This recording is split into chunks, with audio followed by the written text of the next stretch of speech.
একদম জানি আমি এসে চালু করে দেন। প্রিয় শিক্ষার্থী,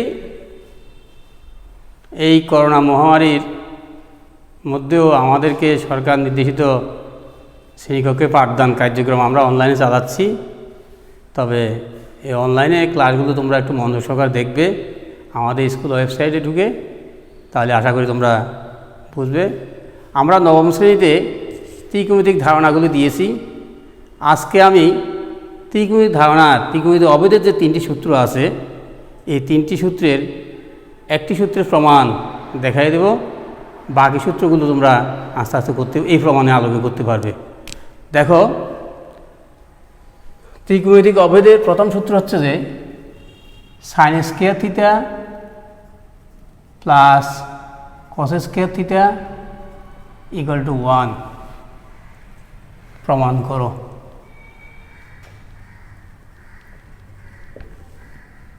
এই প্রমাণের জন্য আমরা একটা কোণ সূক্ষ্মকোণ নেব।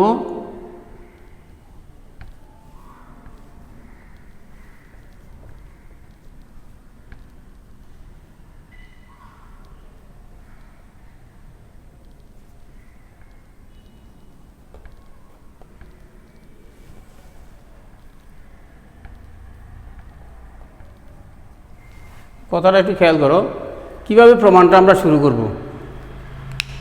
আমরা জানি ত্রিকোণমিতিক কোণগুলি ঘড়ির কাঁটার বিপরীত দিকে হিসাব করা হয়। চিত্রে ওএক্স রশ্মি ঘড়ির কাঁটার বিপরীত দিকে ঘুরে এক্স ও জেড কোণ ইকুয়াল টু থিটা একটি সূক্ষ্মকোণ উৎপন্ন করেছে। আমরা লিখে ফেলি, চিত্রে ওএক্স রশ্মি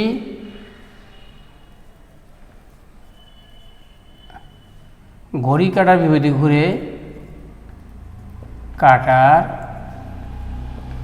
বিপরীত দিকে ঘুরে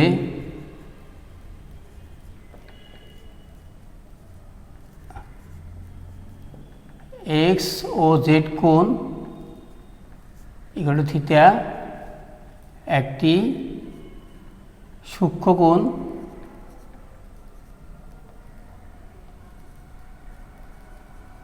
উৎপন্ন করেছে।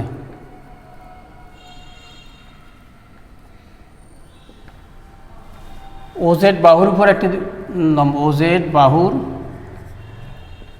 উপর পি একটি বিন্দু নেই।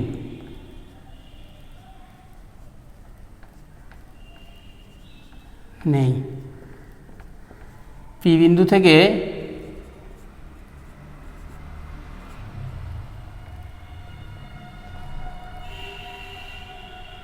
ওএক্স এর উপর পিএম লম্ব আঁকি।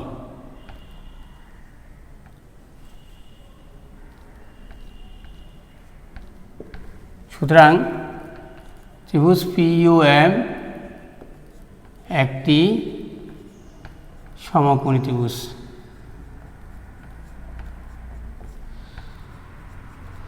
যার পিএম সমান সমান লম্ব, ওএম সমান সমান ভূমি এবং ওপি সমান সমান অতিভুজ।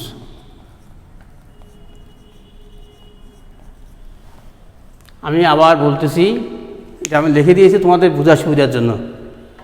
ওএক্স রশ্মি ঘড়ির কাঁটার বিপরীত দিকে ঘুরে এক্স ও জেড কোণ ইকুয়াল টু থিটা একটি সূক্ষ্মকোণ উৎপন্ন করেছে।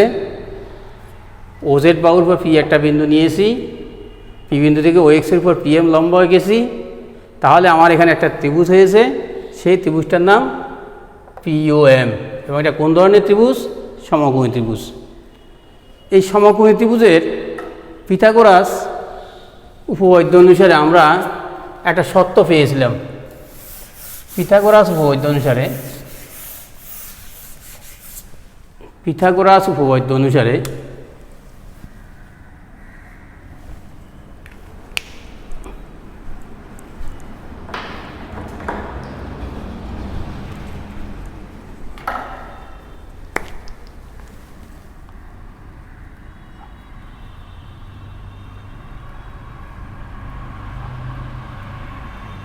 উপপাদ্য অনুসারে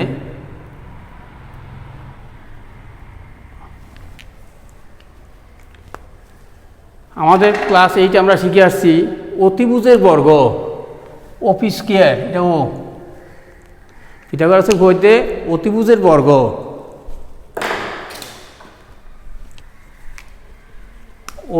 বর্গ ওপি স্কয়ার ইকুয়াল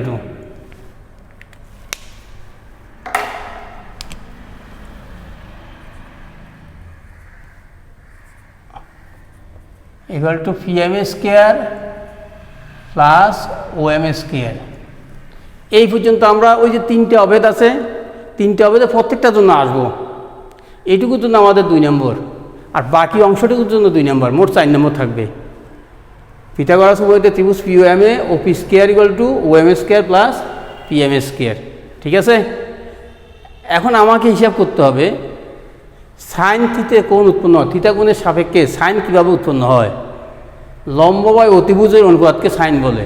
তো লম্ব পিএম আর অতিভুজ ওএম ওপি, লম্ব পিএম অতিভুজ ওপি, তাই আমি উভয় পক্ষকে ওপি স্কয়ার দ্বারা ভাগ করব, বা OP square divided by OP square equal to PM square plus OM square divide by OP square. কী করেছি, উভয় পক্ষকে ওপি স্কয়ার দ্বারা ভাগ করেছি।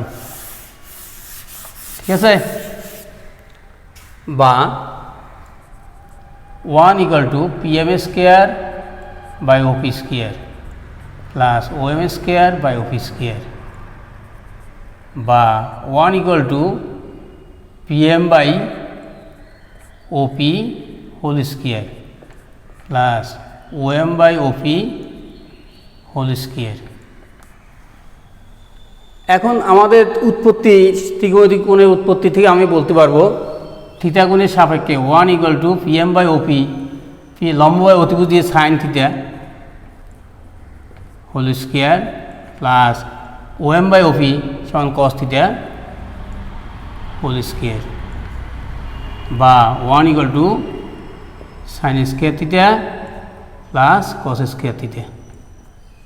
সুতরাং sine square theta plus cos square theta equal to 1 প্রমাণিত। আমি আবার একটু তোমাদেরকে সারসংক্ষেপটা একটু দেখাই দিতেছি। আমরা প্রথমে কী কাজ করতে, সবাই একটু মনোযোগ সহকারে খেয়াল করো, একদম সার অংশটা আমি পুনরাবৃত্তি করতেছি। আমরা প্রথমে একটা সূক্ষ্মকোণ নেব, সেই সূক্ষ্মকোণটার নাম কি, এক্স ও জেড কোণ। সেই সূক্ষ্মকোণের যে বাহুর উপর পি ও জেড বাহুর উপর পি একটি বিন্দু নিচে, পি বিন্দু থেকে একটা লম্ব হয়ে গেছি, লম্ব একটা সমকোণী ত্রিভুজ সৃষ্টি করেছি, কী ত্রিভুজ সৃষ্টি করেছি, সমকোণী ত্রিভুজ সৃষ্টি করেছি। এই সমকোণী ত্রিভুজের কেন আনছি, পিথাগোরাস উপপাদ্যকে নেওয়ার জন্য। তো এখন পিথাগোরাস উপপাদ্য অনুসারে OP square equal to PM square plus OM square, এটা আমাদের অষ্টম শ্রেণী থেকে আমরা শিখে আসছি যে অতিভুজের বর্গ অপর দুই বাহুর বর্গের সমষ্টির সমান। এখন এখানে যেহেতু সাইন কোণ উৎপন্ন হয়েছিল অতিভুজ লাগে, তাই উভয়কে ওপি স্কয়ার দ্বারা ভাগ করছি। ভাগ করার পর 1 equal to PM square by OP square plus OM square by OP square. তাহলে 1 equal to PM by OP দ্বারা কী কোণ উৎপন্ন হয়, sine theta. OM by OP দ্বারা কী কোণ উৎপন্ন হয়, কস থিটা, বা 1 equal to sine square theta plus cos square. সুতরাং sine square theta plus cos square theta equal to 1। তাহলে আমার এখানে বুঝতে অসুবিধা হয়েছে, আশা করি কেউ অসুবিধা হয় নাই। এখানে আমাকে শুধুমাত্র মনে রাখতে হবে যে পিথাগোরাসের কথাটা মনে করতে হবে, একটা সমকোণী ত্রিভুজ সৃষ্টি করতে হবে, পিথাগোরাসের কথা মনে করতে হবে, আর উভয় পক্ষকে কী দ্বারা ভাগ করব সেটা চিন্তা করতে হবে। যদি মনে করো আমি বলতাম যে 1 plus 10 square theta equal to sec square theta, তাই 10 কীভাবে হয়, লম্ব বাই ভূমি, তখন আমি ওএম দ্বারা ভাগ করতাম, ওএম স্কয়ার দ্বারা ভাগ করতাম। এই পর্যন্ত এসে ওএম স্কয়ার দ্বারা ভাগ করলে আলটিমেটলি সূত্রে পড়ে যাবে। ঠিক আছে, তাহলে তোমাদের বাড়ি কাজ দিচ্ছি আমি। প্রমাণ করো যে, সবাই খাতায় লেখো,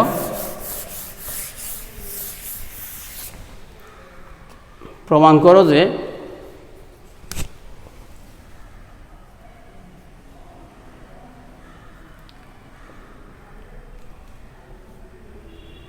1 plus tan square theta equal to sec square theta. জ্যামিতিক উপায়ে প্রমাণ করো যে 1 plus tan square theta equal to sec square theta. সবাই ভালো থেকো, সবাই মনোযোগ সহকারে বাড়ির কাজগুলো করবে, লেখাপড়া করো। কেননা আমাদের এই কোভিড-19 মধ্যে আমাদের সকল সংগ্রাম চালিয়ে যেতে হবে। শিক্ষা এবং সব কিছুই আমাদের যা যা আছে তাই চালাতে হবে, কোনোটাতে অবহেলা করার সুযোগ নেই। সবাই স্বাস্থ্যবিধি মেনে চলবে, এই কামনা করে আমি এখন বিদায় নিচ্ছি।